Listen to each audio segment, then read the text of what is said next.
പ്രാർത്ഥനയും ഉപവാസവും നൊയമ്പും ദൈവജനത്തിന് വേണ്ടി ഈ ഭാരമുള്ള ഒരു വൈദികനായിരിക്കണം. ചില പള്ളിയിലൊക്കെ ചെല്ലുമ്പോൾ അവിടെ കുർബാനയ്ക്ക് പേരെഴുതി വെക്കുന്നത് കാണുമ്പോൾ അറിയാം ആ വൈദികൻ എത്രമാത്രമായി ഇടവകയെ ഓൺ ചെയ്യുന്നു, അവരുടെ ആവശ്യങ്ങൾ എവിടെ ഉണ്ട് എന്ന് സമർപ്പിക്കുന്ന പല ഇടത്ത് കാണുമ്പോൾ വളരെ സന്തോഷം തോന്നാറുണ്ട്. പ്രത്യേകിച്ച് ഞാൻ ഇംഗ്ലണ്ടിലായിരുന്നപ്പോൾ 1-2 പള്ളികളിലൊക്കെ ചെല്ലുമ്പോഴേ അവിടുത്തെ ആവശ്യങ്ങൾ എന്താണെന്ന് ആ ബുക്കിൽ നോക്കുമ്പോൾ അറിയാം.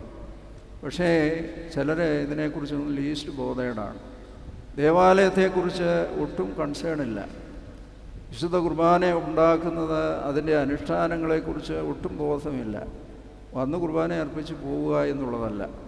ഒരു ദേവാലയത്തെ സ്വന്തം ഭവനമായി കരുതി ആ ഭവനത്തിൽ നടക്കേണ്ട എല്ലാ കാര്യങ്ങളും ശ്രദ്ധിക്കുകയും ഭംഗിയായും വൃത്തിയായും ഫലപ്രദമായും നിർവഹിക്കുവാൻ തക്കവണ്ണം കേവലം കൂദാശാനുഷ്ഠാനങ്ങൾ മാത്രമല്ല, അല്ലാതെ മുഴുവൻ ദൈവജനത്തിൻ്റെയും നേതാവായി പ്രവർത്തിക്കുവാൻ തക്കവണ്ണം അവർക്ക് മാതൃകയുള്ളവനായിരിക്കാൻ തക്കവണ്ണം യേശുമാസിന് സാധിക്കട്ടെ.